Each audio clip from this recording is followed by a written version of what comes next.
Welcome. I'm Adam Miller, host of the MBA Candidate Podcast and consultant with The Art of Applying.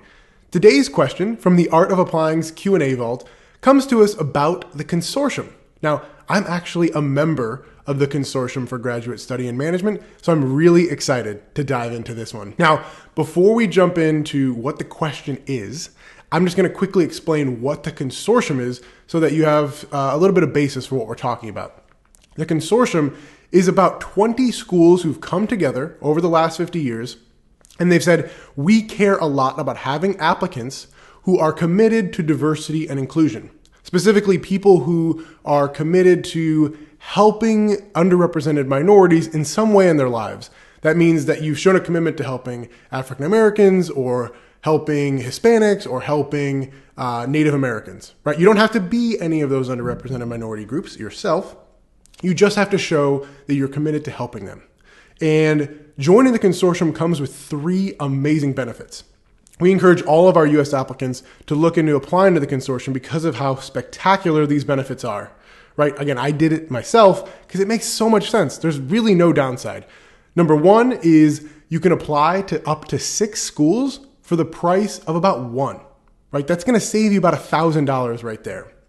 Number 2 is the opportunity for scholarship dollars. When you get into the schools might want to call you a Consortium Fellow by giving you a half scholarship or a full scholarship, meaning you won't have to pay tuition for the 2 years.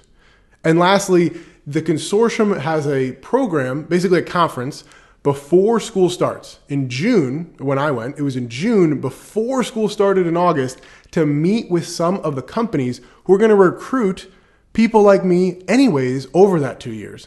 There's about 100 companies there, ones that I was definitely interested in going into school.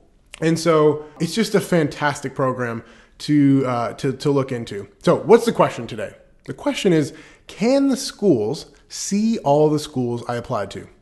So like I said, you can apply to up to 6 schools. It's sort of like a common app for about the price of 1 school, right? That's like $250 for 6 schools, at least when I did it. The prices may have changed since then.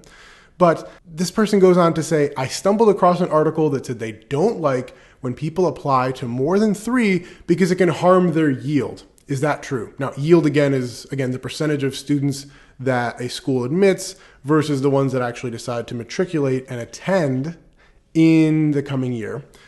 Do they care if you applied to more than 3? So the answer is you should definitely apply to 6 schools.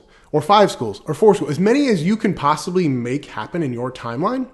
That's how many schools you should be putting into the consortium application. That's what everyone I know did who also applied to the consortium. And the schools expect you to be doing this because it's such a no-brainer. It's such a great deal.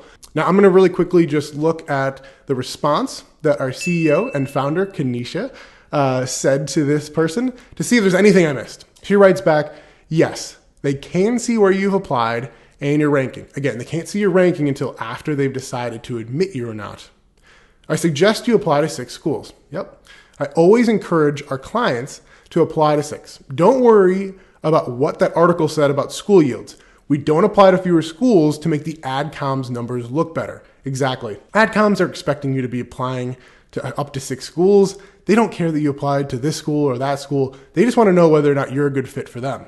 If you ranked if a lower ranked school, doesn't want to admit you because it will hurt their yield numbers, that's their decision, and a foolish one at that. That's right. So apply to your 6 consortium schools with confidence, rank them according to your preference of attending the schools, not based on the prestige ranking, or like I said before, not based on which ones you think you're most likely to get into, and you'll be moving in the right direction.